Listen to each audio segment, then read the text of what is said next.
JavaScript is unpredictable, old, and sometimes makes me vomit, and I don't want to use it anymore.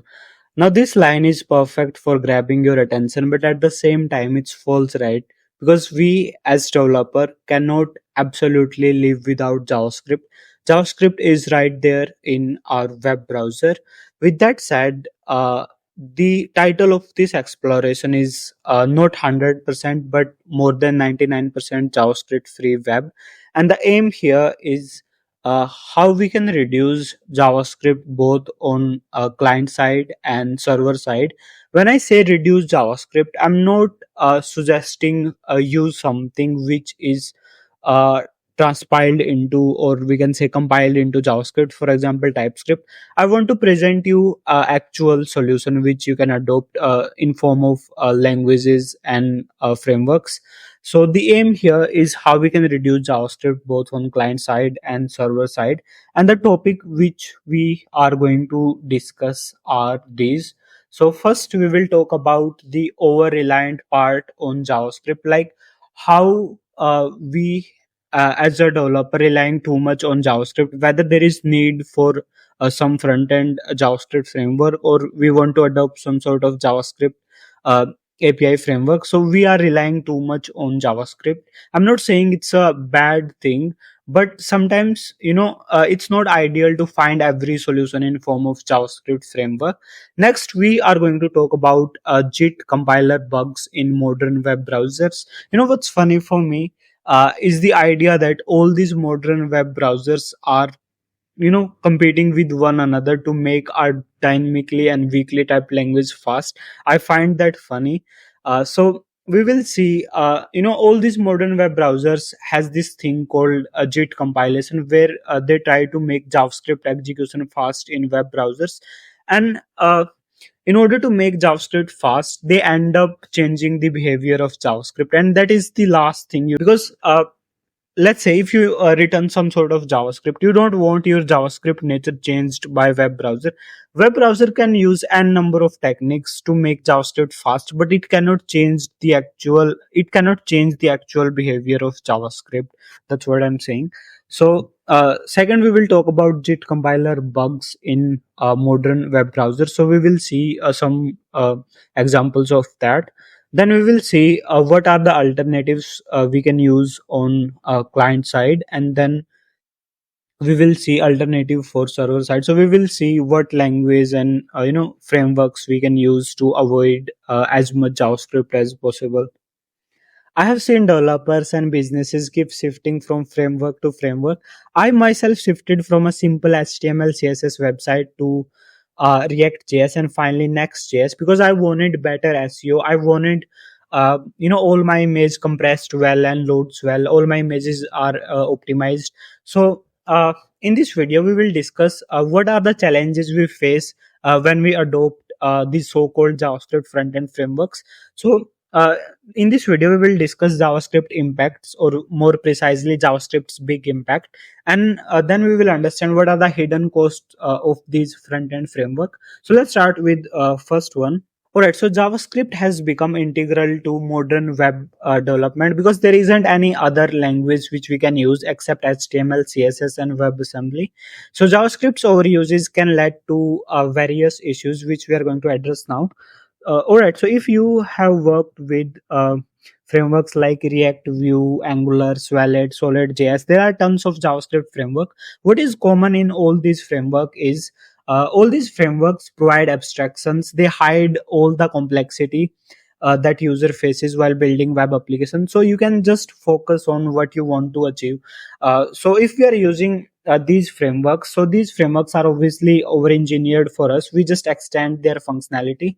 So if we are using these framework, then there isn't much difference between someone like me who is a mediocre developer and someone who has a 10-year of experience, because we both following a sort of same tradition, or we can say same rules of this front end framework. All right, so there are some challenges we face along the way as our application grows bigger and bigger. All right, so let's understand them. So one of the common challenge we face is slower load time. Slower load time refers to the delay that a web page phase to become fully interactive, or we can say fully responsive. And the reason for that could be large JavaScript bundles. So all our component code, all our libraries are bundled together into a huge JavaScript code base, and then browser execute that JavaScript. Browser download that JavaScript, it parse that JavaScript, it finally execute that JavaScript. Obviously it is going to take a longer time than expected. And another factor for slower load times could be client side rendering. So let me give you one example of that. When we are using React application, our entire web page is painted with the help of JavaScript, right? We don't directly serve actual real DOM. React has this virtual DOM, so it first analyze what changes are made to virtual DOM, and then it creates, or we can say it paints that real DOM. So this could be another reason, because first browser is going to download all the necessary JavaScript for that specific operation.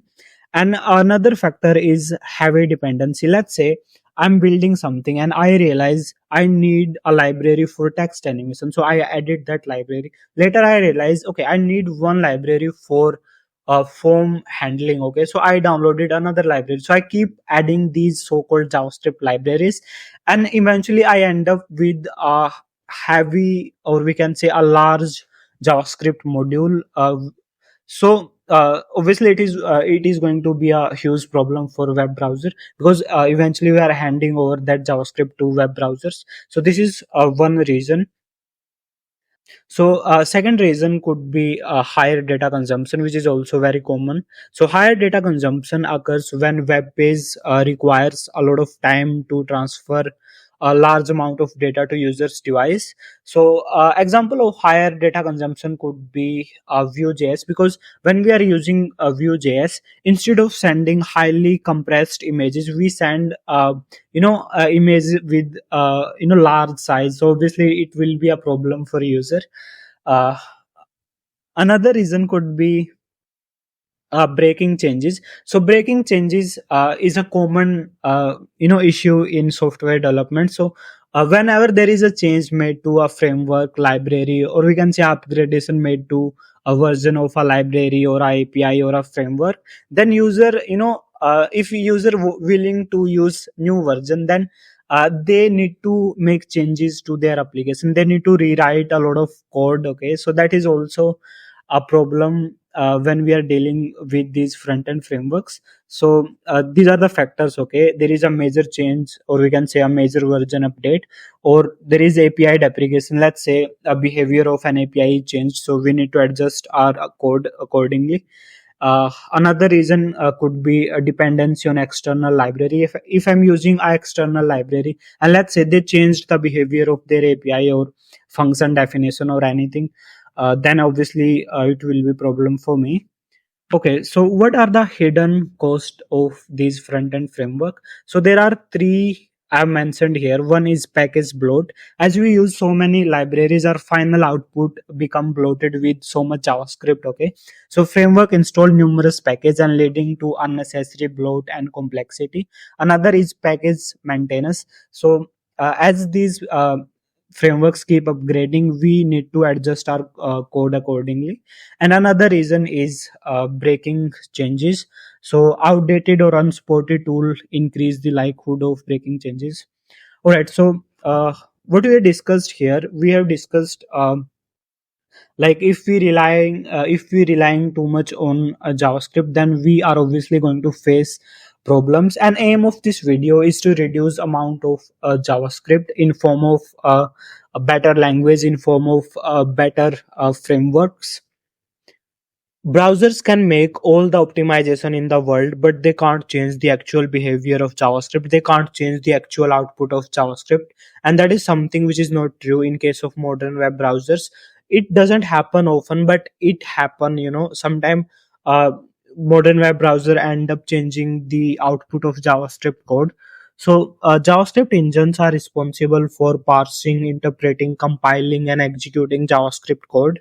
If I had to put everything in one picture, so I can put it like this.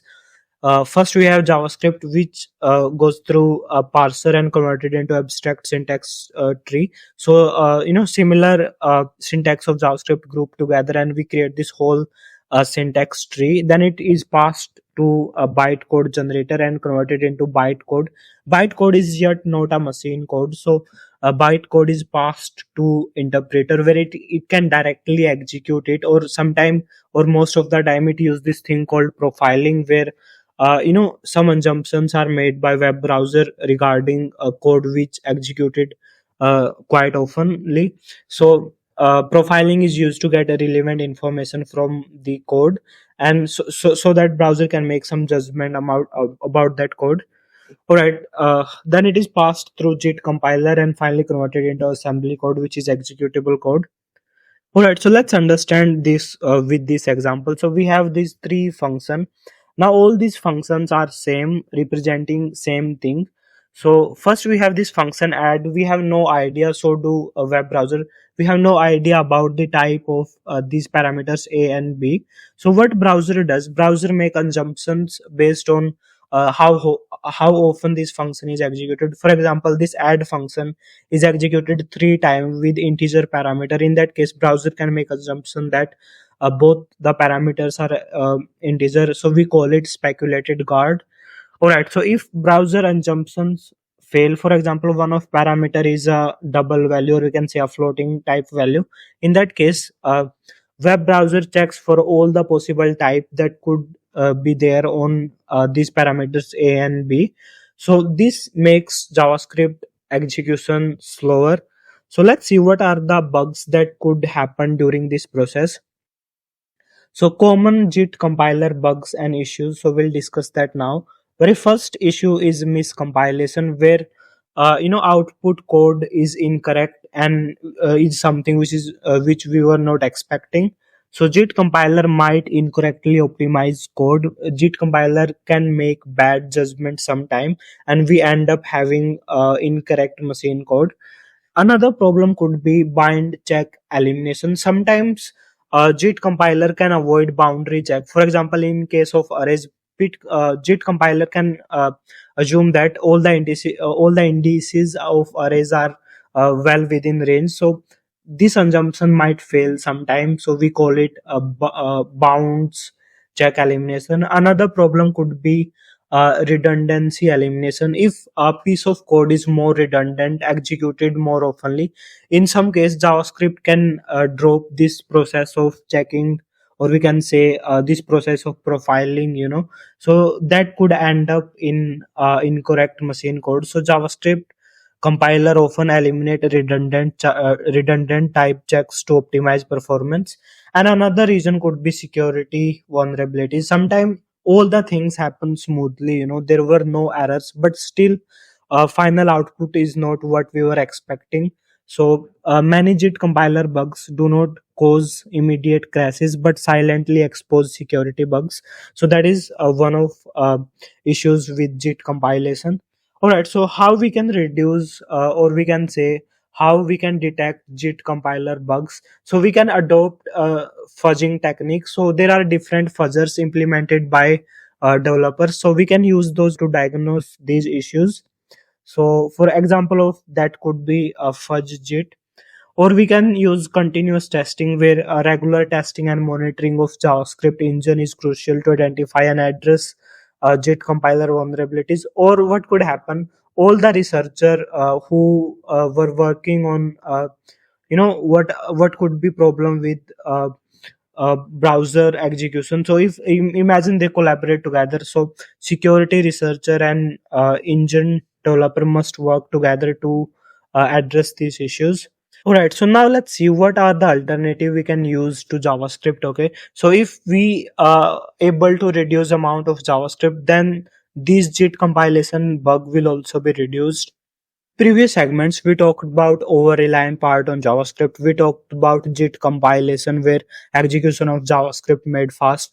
Now let's talk about alternatives that we can use both on client side and server side to reduce amount of JavaScript. And if we are able to limit JavaScript to do more basic stuff, then our application will be more performant, will be more closer to web standards. So the alternative which we can use are HTMX and WebAssembly. So HTMX is a library, or we can say a powerful tool that allows developer to create dynamic web application with minimal reliance on JavaScript. So when we are using JavaScript, we don't have to do everything using JavaScript, right? For example, if you have a simple React application and you are making an API request, right? So the most common format that API gives you as a response is JSON, right? And in order to manage things like error state, pending state, data mutations in application, you rely too much on JavaScript. You almost build every almost implement everything with JavaScript. So using HTMX, we can neglect that part. So with the help of HTMX, we can create hypermedia driven application where HTML is transferred from server to client. So HTMX enables the creation of hypermedia driven web application that utilizes HTML forms and anchor tag for server interaction. So from these anchor tag and form, we can directly make get request, post request, right? So this approach allows developer for exchanging HTML over HTTP, which means developer build application without needing extensive JavaScript for basic functionality like CRUD operations, right? So HTMX is used for Ajax, where state of application changes quite frequently. So we had to deal with all the changes in just one session. It could be used for CSS transitions, WebSockets, servers, and events. When I think about HTMX, I think about a matured library which is more closer to web standards. All right. So, what are the motivations behind HTMX? With HTMX, we can directly make all the requests from our HTML tags. When we are using HTMX, we don't have to rely too much on click and submit button. We can also make a request directly from HTML tag. When initially web applications was created, whenever we click a link on a web page, then the entire page was replaced with new HTML content. But uh, HTMX change that notion. So when you are using HTMX, why should you only be able to replace entire screen? Why can't you replace a certain parts of web pages, right? So HTMX is a great library. It is used for hypermedia driven applications. It is used for Ajax functionality. We just talked about that. So mini HTMX provide very minimal learning curve, so you can easily learn HTMX because all you are doing is adding some extra stuff to HTML page, right, to make those requests, right? And another cool feature about HTMX is its fallback for JavaScript user. What happen in a traditional React or Angular or Vue application, when we disable JavaScript, our application become less interactive. So in case of HTMX, if we disable JavaScript, then our application still be better than so our application still remains functional for all users regardless of their browser setting. Another feature of HTMX is you can easily integrate other libraries. So in conclusion, we can say that HTMX offer a compelling alternative to traditional JavaScript heavy frameworks by allowing developer to create dynamic responsive web applications. All right, so this is all about HTMX. If you want to read a better resource, you can think of this book, which is Hypermedia System. This book talks about HTMX, and all your doubts regarding web applications will be cleared. It also talk about what people think of REST and what it actually is. So I think this book is a great resource about HTMX. All right, next we can use WebAssembly. So WebAssembly is a format that is understood by web browsers. So WebAssembly run in a sandbox environment. So WebAssembly presents a promising alternative for JavaScript for client side applications. You can't reduce all the JavaScript from web application, but you can reduce some part of JavaScript using WebAssembly. So I created one video about WebAssembly on my YouTube channel, what WebAssembly is and what it does, and how we can use WebAssembly and how we can compile language like C, C++, Python into WebAssembly. You can check out this video titled WebAssembly with C. Here I used Mscripton, which is a tool that is used to compile this low level language to WebAssembly. All right, so WebAssembly is really good for heavy computational tasks. So, what are the benefits of WebAssembly? WebAssembly provides better performance than JavaScript when it comes to heavy computational tasks. So, WebAssembly aims for performance parity with native code, achieving significant speed improvements for uh, computationally intensive tasks. So, application compiled to WebAssembly can run faster than JavaScript counterpart. Now, this line is not completely true. There are some uh, parts where WebAssembly is not that fast than JavaScript, but in most of the computational tasks, WebAssembly is a good alternative.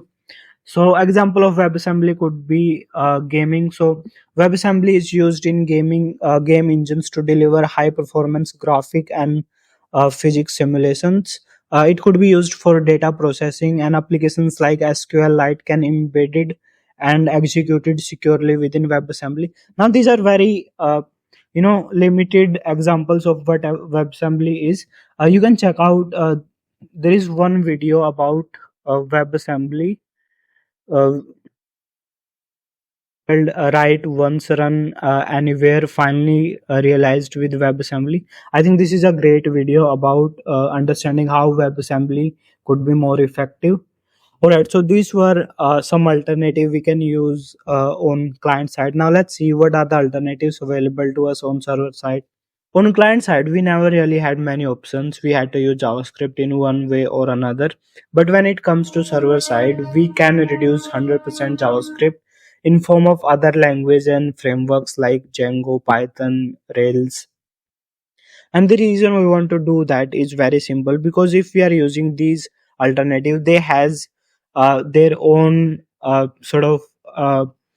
features, right? For example, if we are using Go provide lightweight Go routines, which is better alternative for threadings, and it can manage thousands or even millions of traffic.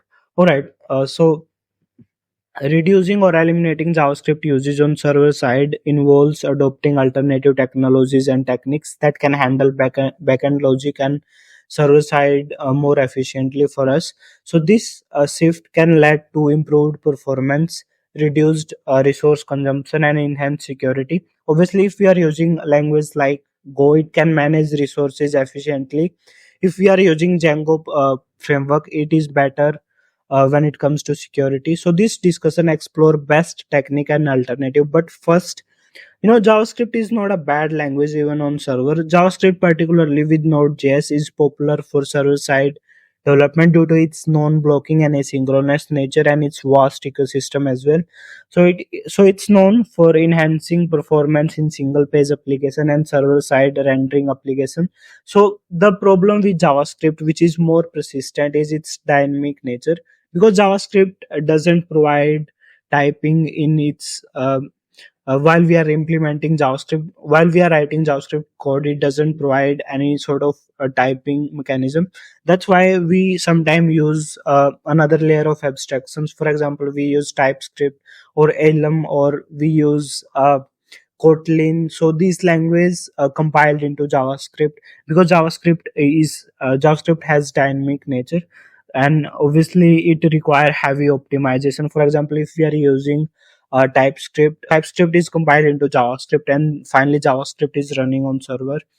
So this is one of problem. Another problem is security risk. JavaScript application can easily be exploited by attacker and hackers. So JavaScript is vulnerable to issues like prototype pollution. Prototype pollution means in JavaScript, objects are created from prototype, and user can easily inject their own code in prototypes.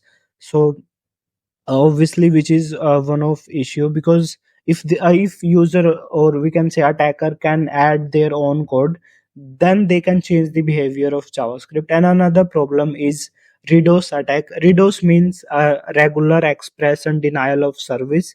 Regular expressions are patterns used for search or to find next match. So what user can do, user can provide a large input which is really hard for JavaScript to process, and it can eventually crash our application. So security is one of issue with JavaScript, and the another reason is complexity. You might argue with this reason that why this is a problem for JavaScript. JavaScript is dynamic in nature, and it provides so many design patterns while implementing JavaScript code. So if I am writing JavaScript code, there are terms of design pattern I can adopt. Because of its flexibility often leads to more complex code base, increasing maintenance and testing burden. So if I put two developers think JavaScript differently, so they are obviously going to implement JavaScript logic differently, and it can get really hard for one of developer to understand code of another developer. All right. So, what are better alternative to JavaScript for single page applications and server side rendering? So, very first alternative we can think of is Go, because of its concurrency and performance. I already discussed that Go provide this thing called Go routines. Go routines are better alternative for threading.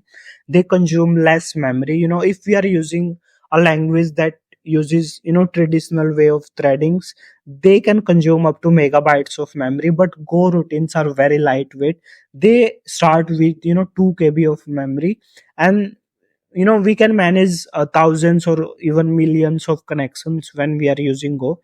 So Go, known for its efficient concurrent model, Go handles multiple simultaneous requests with low CPU and memory uses, which is a good thing, right? So making it ideal for a higher load SSR applications. So Go is easily scalable. Lightweight Go routines allows excellent scalability and handling a large number of connection efficiently. And obviously Go is better for security because of its static typing. That is something that JavaScript lacks. And another alternative we can think of is Django. Django is known for its security. So Django can't handle like multiple requests, but it is better in terms of security. We talked about these things called prototyping pollution and redos attack. That is something Python can reduce. Other alternative we can think in form of PHP, in form of this Laravel framework. So Laravel is better in terms of speed optimization. It is better in terms of scalability. So it is suitable for small to medium size applications. PHP is a great option if our application is not that large. So Laravel offers good scalability through various plugins and tools. Laravel is getting popularity now. It wasn't famous before. Another alternative we can think of is Ruby on Rails. So Ruby increase developers productivity. So Ruby on Rails emphasizes developers productivity and ease of use, making it suitable for rapid application development. While Rail isn't as scalable as Go, it handles moderate scalability needs efficiently. So Ruby and Rails is better if our application is not that big. It is good for developers productivity, but it can't handle multiple processes. That is something which exists in Go. So Go can manage multiple processes. It can run multiple tasks in parallel.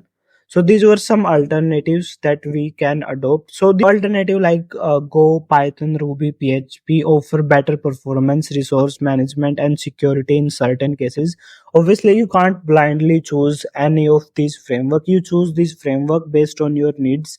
If you have a small application, you are likely to go with PHP and Ruby.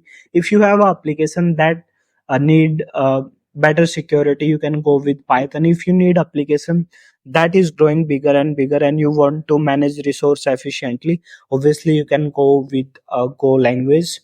So these alternative offer better performance, resource management, and security in certain cases, making them worthy consideration for developer aiming to reduce JavaScript dependency. So that was the ultimate goal of this exploration, right? We want to reduce as much JavaScript as possible. All right, so we talked about the over-reliant part on JavaScript. We talked about JIT compiler bugs in modern web browser. We talked about some alternative we can adopt on client side, and finally we talked about alternative we can use on server side applications.